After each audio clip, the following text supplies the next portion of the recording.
friendship that'll never ever end.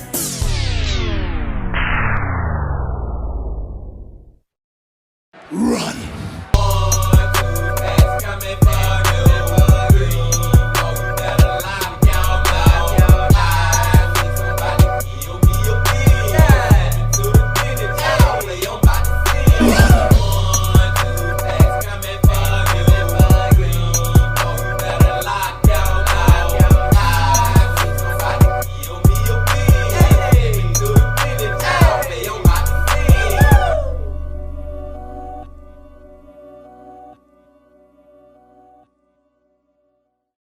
It's a beautiful day in the neighborhood.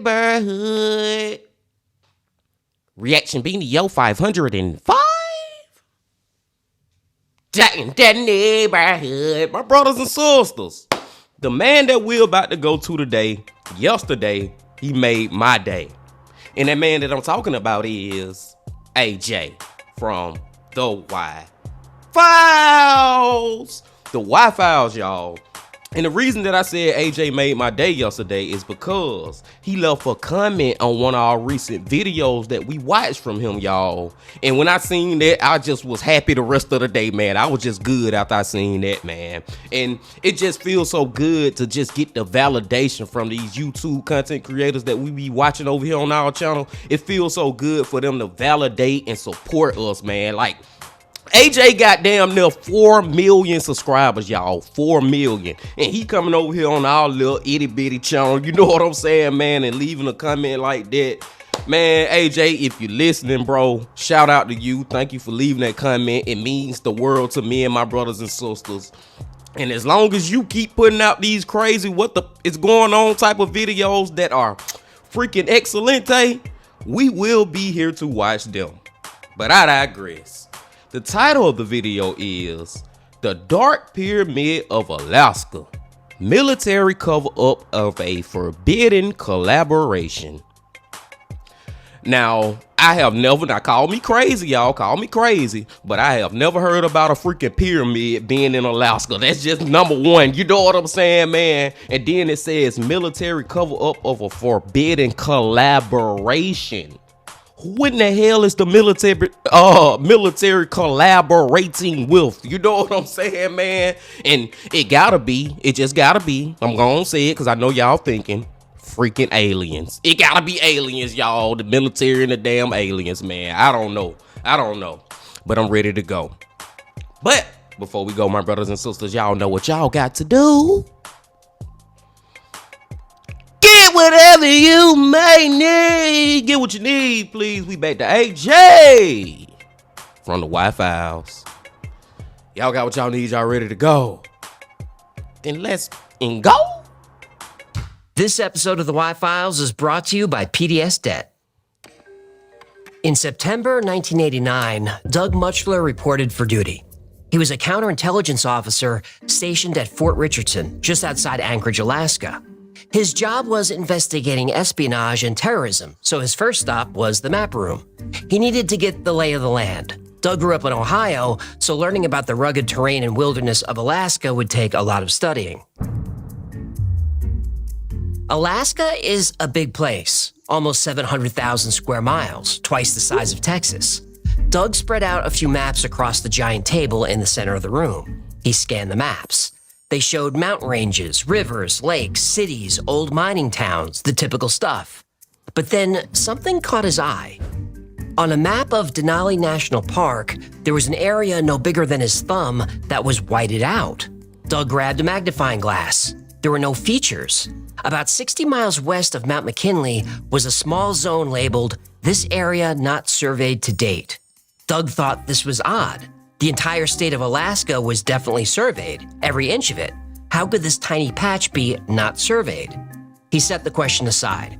He was a chief warrant officer in military intelligence. He figured if he needed to know, he'd know. Still, something about that location haunted him. And 3 years later, he'd find out why. Get whatever you may need. AJ and Hecklefish with their commercials, man. Shout out to AJ and Hecklefish. But If y'all seen that on the map, would y'all be intrigued to go find that location and see what the hell going on? I don't know, man. I think I would try to, if I was in Doug's shoes, I would try to report it to a higher authority than me. You know what I'm saying? And be like, do y'all know about this place? What is this place? Like, I'll try to find out through somebody else, but I'm not going my freaking self. I'm not going myself, my brothers and sisters. Hell no. But I think this is going to be a good one too, y'all. This is going to be real freaking interesting. Let's go. It was late 1992, and Doug Muchler was killing time with a few dozen off-duty soldiers. Someone shushed the group and turned up the TV. The local news was running a story about an underground nuclear detonation in China. It was so powerful that it sent shockwaves in the Earth's crust all the way to Alaska. But that wasn't the story. When seismologists analyzed the data, they saw the cross-section of a huge object about 100 feet below the surface in central Alaska. It was a pyramid, a huge pyramid, bigger than the Great Pyramid of Giza, 550 feet tall from the top to the base. The news showed the pyramid's location on a map. Doug wasn't sure, but he could swear it was right in the middle of the location marked, "This area not surveyed to date." He ran to the map room. He was right. Next stop, his quarters. He set his VCR to record the 11 o'clock news. He needed to be sure. The late night news came and went without a single mention of the pyramid. Doug called a few news junkies he knew. Nobody heard anything about it. The next day, with military intelligence credentials, Doug went to the local news station. The station manager said there was no such story and had no idea what Doug was talking about. They returned to his office. Doug stood in the lobby for a minute, confused. Not only did he see the news story, but almost 40 other soldiers did too. The station manager's strange behavior made Doug feel that something wasn't right. Had a man in black stop by. Well, that's what Doug thought. But this visit was off the books. He had no authority here. I just feel like Doug getting himself into some shit that he don't want to get into because it stank. You know what I'm saying, man? I feel like he going down a hole that he just need to stay up out of. And the deeper he get in it, the more trouble he gonna get into because he gonna be so deep till he can't get out of it. Doug, I don't know, man. Some stuff you just gotta leave alone. Let long and let be, or whatever that phrase is. As Doug was heading out, he heard a voice behind him. It was one of the younger employees. The kid nervously gestured for Doug to come over, so he did. The younger man was clearly rattled. He looked around, lowered his voice, and said the story was true. Look, I'm not supposed to say anything. I could get fired for this, but this just isn't sitting right with me. Doug acted like he wasn't sure what the kid was talking about, but he was pretty sure what he was talking about. That story about the underground pyramid is real. We ran it during last night's 6 o'clock broadcast. A few hours later, a couple of scary guys in suits came by the station and grilled my boss in his own office. Next thing I know, the story is pulled from the 11 o'clock lineup, and all the tapes of the story were confiscated. It's all gone. Crazy. Doug asked why. Although again he knew the answer, he just wanted to hear this kid say it. After the suits left, the news director said we had to kill the story because it involved a Chinese nuclear test. It was a matter of national security. We were told to forget about it. The nuclear test, the pyramid, all of it. Pretend it never happened or face criminal charges. That's all I know. And that's just so crazy, man, how far the freaking government, the military will go to cover something up. Till they will threaten people with freaking going to prison. You know what I'm saying? They will threaten you with criminal charges if you don't shut the F up about this ish that we don't want the world to know about. That is just crazy and scary at the same time, man. It's not right. You know what I'm saying? It feel unlawful in a way. But shit, they are the makers of the law. They are the highest of the law. Freaking men in black and stuff. Y'all, like, all I can say is about the men in black is I do think they are possibly real, man. I seriously think they are real. The kid begged Doug to keep him out of it, and Doug agreed. Again, as an experienced intelligence officer, Doug knew these tactics. He also knew he shouldn't press the issue with his superiors, so he didn't. But he was annoyed. I was mad.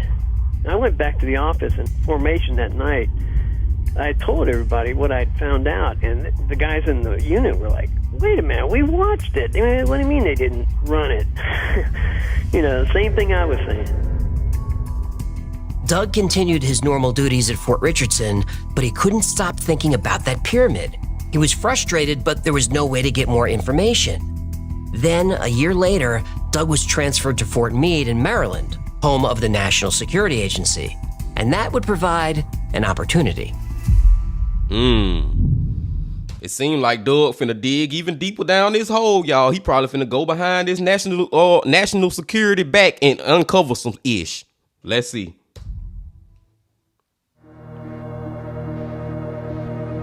In 1993, Doug Muchler was transferred to Fort Meade, Maryland. Fort Meade is known for being the headquarters of the NSA. Doug said he wasn't working for the NSA, but for a unit nearby. Oh, he was totally working for the NSA.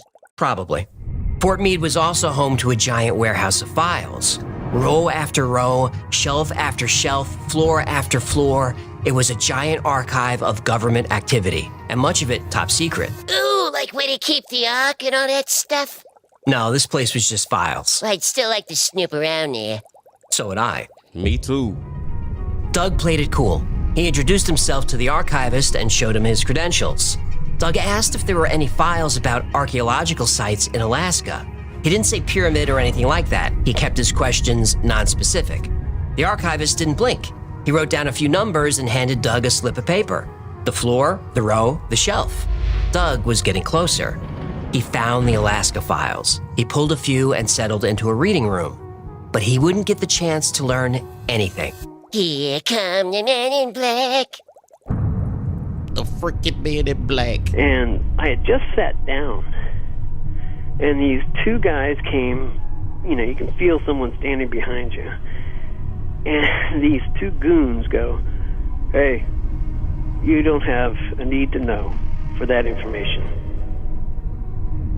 Doug turned around and asked what they meant. He was just looking at archaeological sites in Alaska. They said, we know what you're looking for. You need to leave the building immediately. Doug asks why. They don't want us messing with them up there anymore. They don't want you messing with them up there. They don't want us, anybody, messing with them. Wait. Messing with who up there? Well, that's what Doug wanted to know, but the two guys... Men in black? Right. They realized they just said too much. Doug left the warehouse, resumed his duties, and kept quiet. But after he left the service, he went public with the story. It turned out that not only is the pyramid real, the military knows exactly where it is. They also know what the pyramid is. How? Because they're the ones operating it. Yahtzee! Man, Doug gonna mess around and get himself killed, man. I'm serious, y'all. He taking it to a level where these goddamn people are off your ass. Fuck taking you to prison. These people kill you, man. He done went public with the story and everything. I'm telling y'all, man, the men in black, y'all. And it was so funny when Hucklefish just said, here comes the men in black. That took me back. And I think it's so, another thing I just want to point out as far as the Men in Black movie, you know how they had the little stick thing, and when they flash it, you forget everything. I wonder if that's real in the Men in Black too. Do they got one of those devices? I doubt that, but it's just funny to think about. But yeah, man, Doug need to chill the hell out, man. Doug might about to get himself killed. Let's go.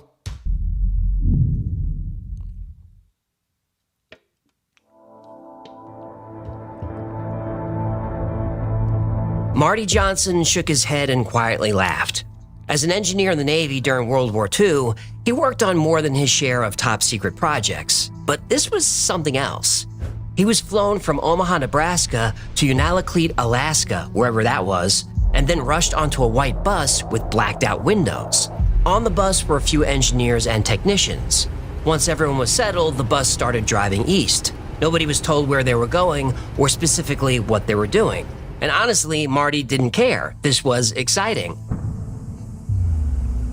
While most of the passengers seemed nervous, Marty was smiling ear to ear. He felt like a character in a spy novel.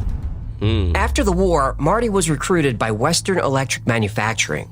Well, technically, he worked for Bell Labs, created from the engineering department of Western Electric and half owned by AT&T. When offered the job, Marty didn't need much convincing. He'd be working on highly classified projects for the military.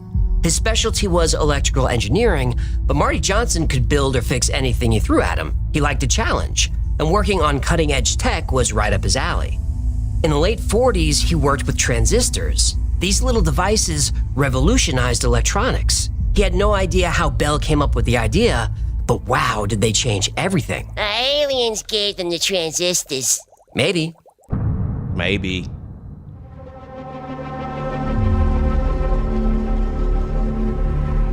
Well, here it was, 1959, and Marty felt he was helping invent the future. He couldn't tell his family where he was or what he was doing, but they understood that his work, whatever it was very important. After a 6-hour bumpy ride, the bus finally stopped. When the door opened, the cold Alaska air rushed in like a punch in the face. Stepping out of the bus was even more shocking. After 6 hours in the dark, the bright white Alaskan landscape was overpowering. Marty lifted his collar, shielded his eyes, and walked with his colleagues. Once his eyes adjusted, Marty became confused. There was nothing here. Ice, snow, mountains, that's it. Then he heard a shout from up ahead. 2 men in uniform stood next to what looked like a concrete shed in the middle of nowhere. Marty would need answers soon. The cold wind was taking the fun out of this adventure. The group shuffled into the shed. The officers came in last and closed the door. In unison, everyone sighed in relief. One of the officers told the group to grab the rail and hold on. He yanked a metal gate across the door and pushed a button. With a quick jerk, the platform began dropping.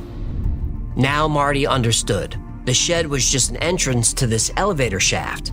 As the elevator descended, the temperature warmed a bit. It was still cold enough to see his breath, but at least they were spared from the biting wind. And after daydreaming a bit, Marty realized they'd been going down for a long time.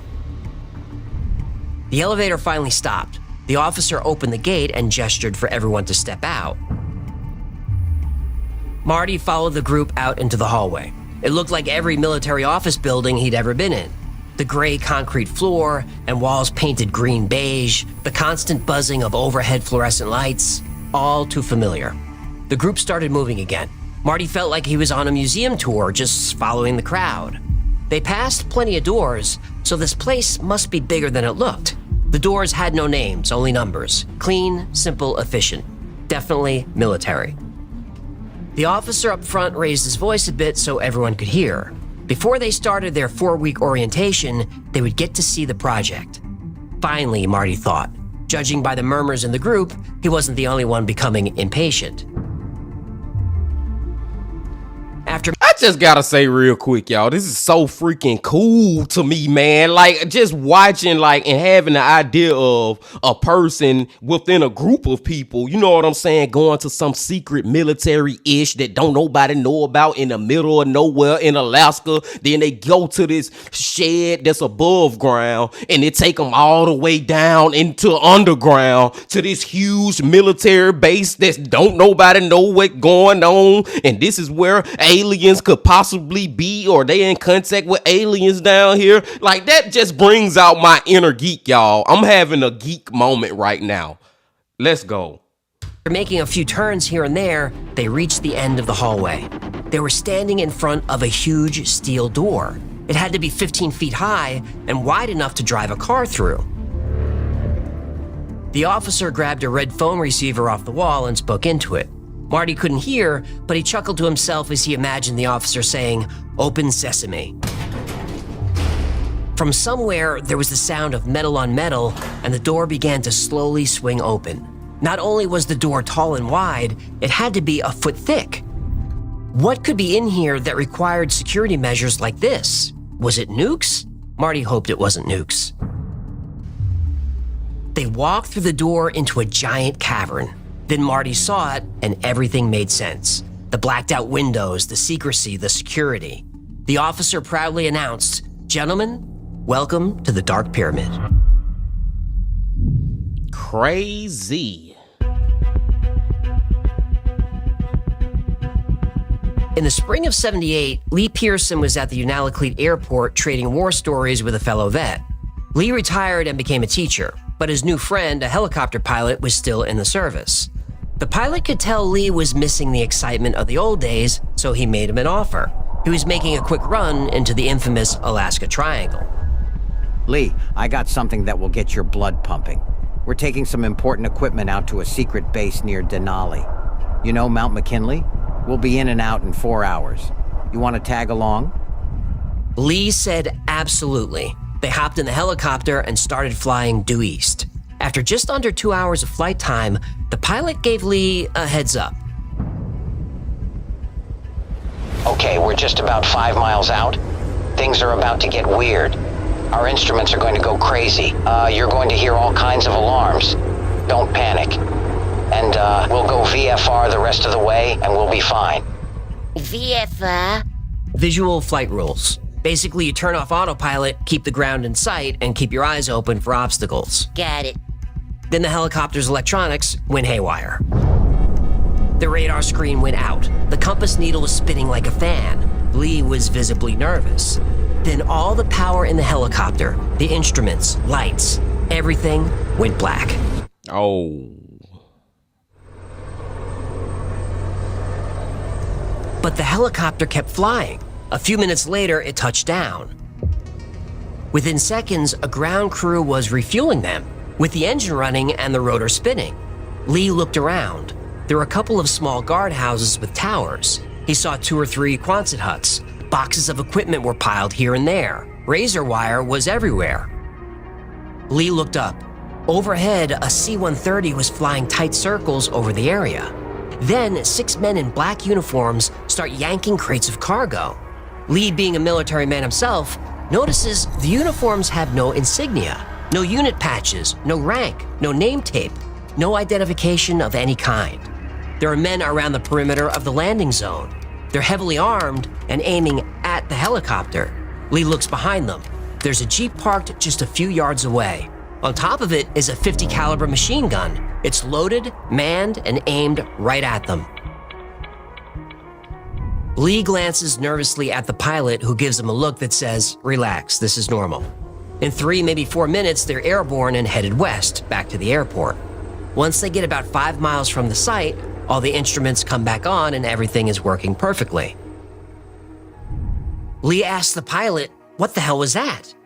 Exactly. What the hell was that? Who was those people with no kind of like logos on their damn uniforms or nothing? They remind me of the same people that we have seen in another video. I don't know if it was from the Wi-Fi's, could have been, or Mr. Ballin, of some 2 men at Area 51, like real close to Area 51. They dressed in like military outfits or whatever, but you don't know who the freak they are, what country they from or nothing. There is nothing on their gear to let us know. And it seems like these are the same type of freaking people. Let's go. Pilot looks at Lee, taps his headset, and holds his finger in front of his mouth. Ah, they'd be listening to the radio. Yep. At a small bar near the airport, the 3 men sit at a quiet table in the back. A waitress drops off a round of beers. Lee grabs one, takes a sip, and says, "Okay, let's hear it." Let's hear That it. place is more secret than the Manhattan Project. Nobody's supposed to know it even exists. Deep underground is a giant pyramid made of black stone. They think it's stone anyway. Lee asks who would build a giant pyramid underground and why. All they know is that it's thousands of years old. They've had techs and engineers working there since the 50s. It's a power generator of some kind. And this thing puts out a lot of juice. This sounded crazy to Lee. He asked how much power does the pyramid generate? The pilot said, enough to power the whole country. What the?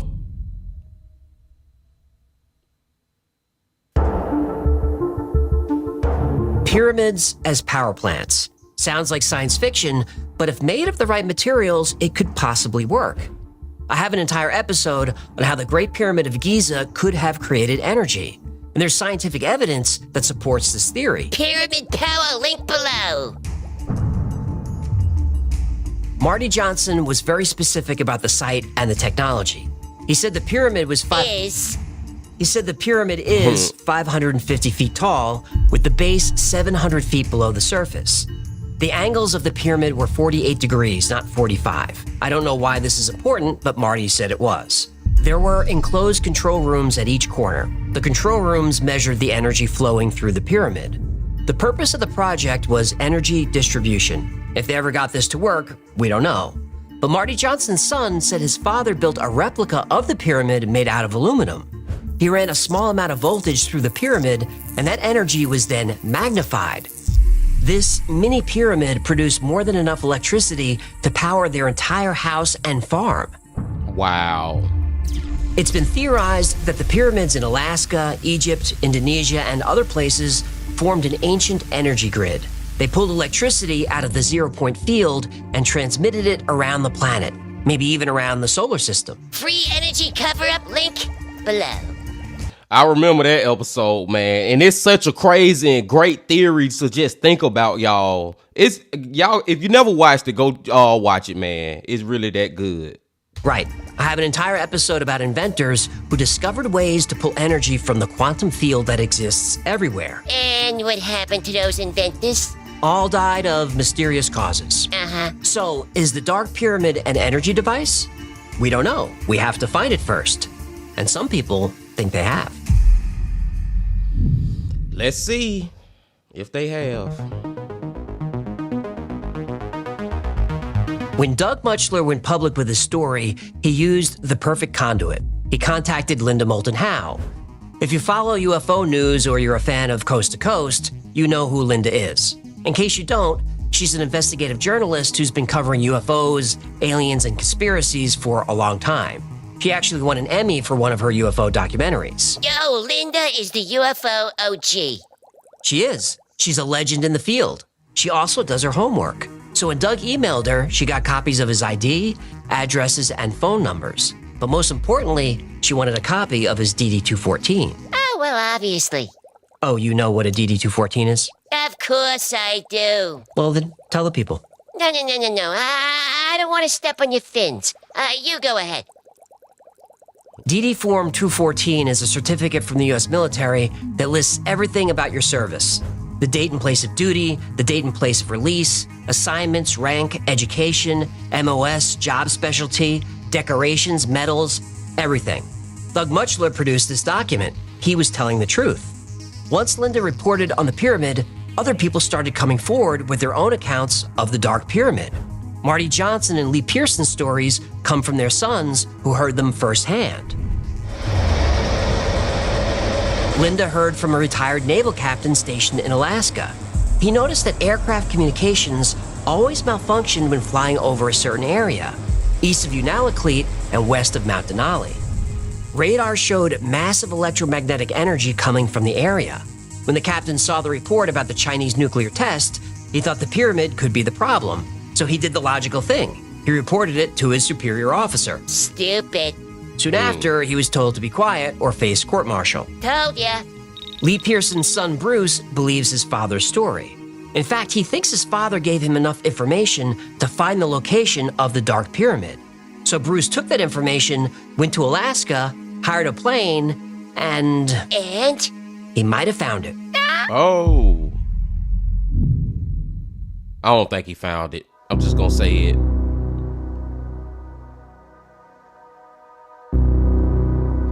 Bruce Pearson's father said the Dark Pyramid was east of Unalakleet and west of Mount Denali, so Bruce hired a pilot to take him to that location. If the base was out there, there would be signs of human activity. After almost 2 hours of flying, they came across a patch of land that looked squared off. Go back over that spot again. Yeah. That's not natural. That is not natural. It's not a perfect square, but there are right angles and straight lines. When they came around for another pass, they found the remains of an old road, a road that doesn't appear on any maps. And the most amazing discovery of all, they found an old airstrip. This also does not appear on any maps. So it's Okay, at first I said, y'all, that I don't think he gonna find it, y'all. I don't think he gonna find it, but it looked like he owned to something. at some point in the past, somebody was using that road and airstrip for something. The nearest marked road is almost 100 miles away. This area is also pretty close to coordinates sent to Linda Moulton Howe by another retired Navy officer. This is the location. Using Google Earth, some people claim they can see an outline of a former compound or structure. I'm not sure I can make anything out, but I linked the coordinates below if you want to see for yourself. One man actually hiked to the coordinates to see with his own eyes.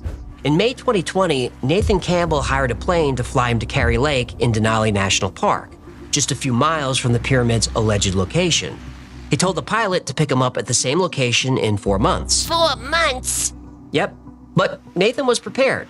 He had good gear, plenty of food, and a satellite communicator to let him radio his family. But after just a few weeks, he stopped checking in. A search team found his campsite. His gear was still there, but no Nathan. He kept a diary. The last entry said, "Went to get water." He's never been found. Damn. Some speculate that he actually was found, that he discovered the location of the Dark Pyramid and was deleted. But something to keep in mind, the location of the Dark Pyramid is in the Alaska Triangle. Ah! The underground base! Yep. For 20 years, the CIA operated Project Stargate. This was essentially a psychic spy project. Stargate did a lot of different things, but its primary focus was remote viewing. Remote viewing is projecting your consciousness to any place on Earth. Project Stargate link below. But if you were psychic, you already knew that.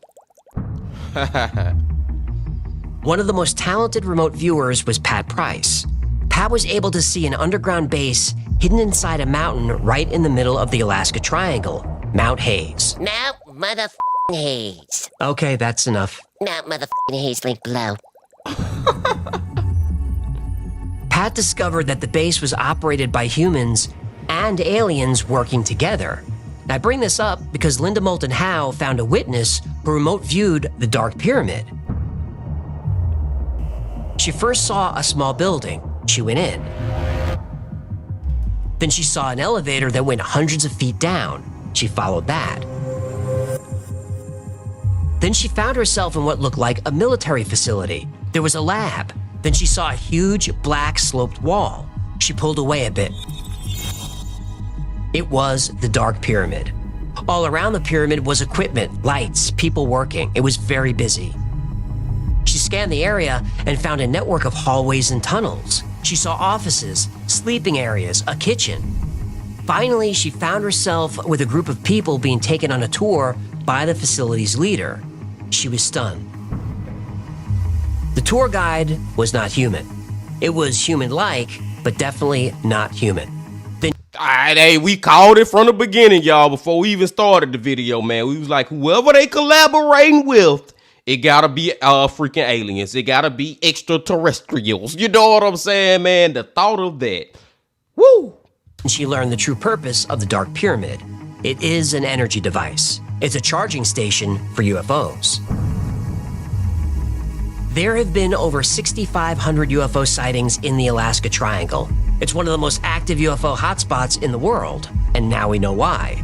The craft are using the pyramid for energy, and that's why the military never got it to work, and they never will. The aliens in charge don't work for us. We work for them. Work for them.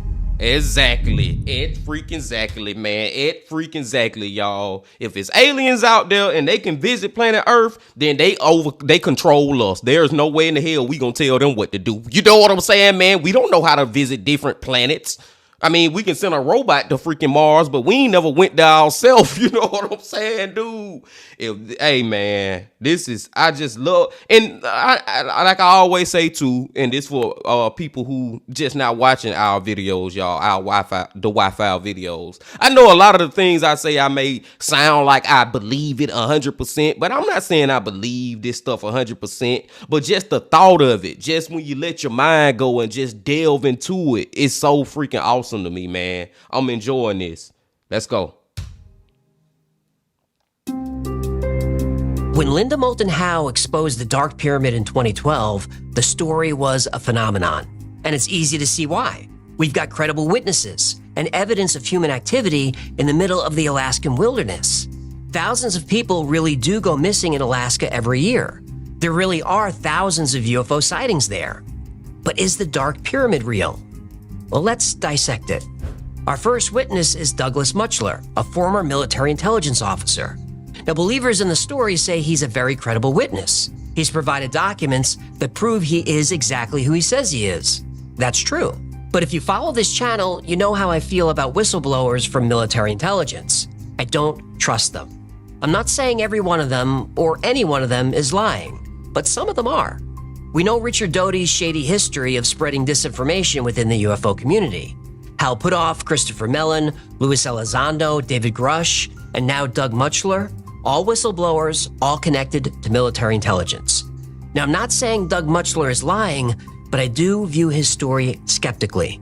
In his defense, the Chinese did detonate an underground nuke on May 22, 1992. But that's 5 or 6 months earlier than Doug claims. But he waited 20 years to come forward. Maybe some of his details are hazy. He said almost 40 other soldiers saw the news report about the underground pyramid. None of those soldiers have come forward. If you go to Linda's website, earthfiles.com, you could see the original emails Doug sent to her. The details change a little over time. At some point, he says China informed the UN about the underground test. That didn't happen. When the nuke went off in May, the world was taken by surprise, and the UN condemned the test. Still, he says this happened late November, early December 1992. There was no nuclear test done then. There just wasn't. So there'd be no news report of it. But what's interesting is there was a major earthquake in Egypt in October 1992. It's like Doug's story, like AJ said, man, you gotta be very like skeptical of it, man. Cause it's like some of the stuff may be that it hadn't been so long ago that he forgot. Like his facts are not actual facts, but they like kind of facts, and maybe that's because he done forgot some of the details or something. I don't know, man, but I'm skeptical of his story. Let's go.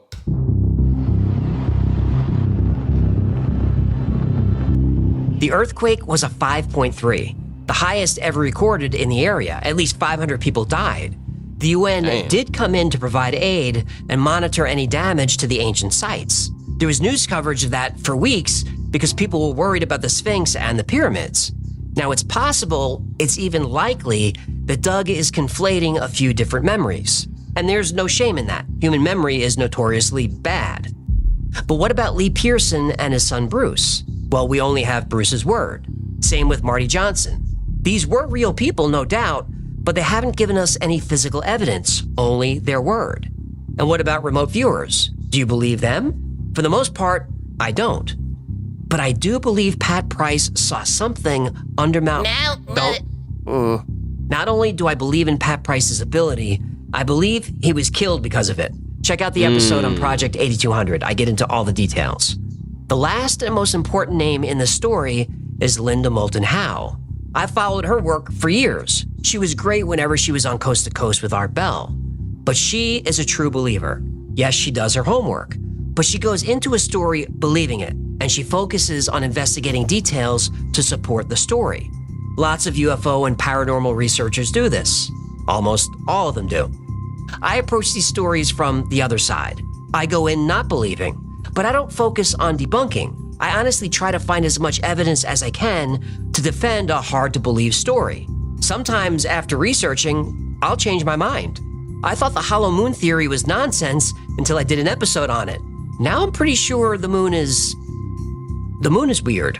I thought crop circles were 100% man-made, but after researching, I can tell you this for sure. Almost 100% are man-made. But there are a few that can't be explained or debunked. They just can't. I don't know if there's a pyramid buried in Alaska, but if there is, I'm pretty sure it can generate energy, just like the Great Pyramid of Giza did when the Anunnaki built it 130,000 years ago. Prove me wrong.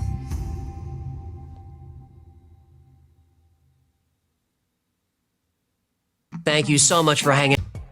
Prove them wrong, my brothers and sisters. Hey, man, and that's how I feel about a lot of this stuff, y'all. And that's what I was just saying earlier, man. Like, I ain't saying I believe this stuff 100%, but at the same time, I do feel like a lot of this stuff has a possibility to be true or to be kind of true. You know what I'm saying? As far as like aliens may not, like a lot of people report on this stuff and it just be made up fake bullshit. But it is some people out there who probably have had encounters seeing real UFOs, aliens, whatever. You know what I'm saying, man? Like some of this stuff I do believe. Like like AJ said, it is a possibility that it is a pyramid underground in freaking Alaska. I'm not just gonna say 100% hell no, there's no way. You crazy to think like that, man. You have to keep a freaking open mind, my brothers and sisters. Gotta keep that mind open, man.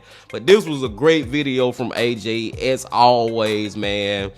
And it's so many of these videos we done watched from him with the freaking military and the damn aliens, and that's one thing that this one thing I gonna put out there and say that I really do believe this.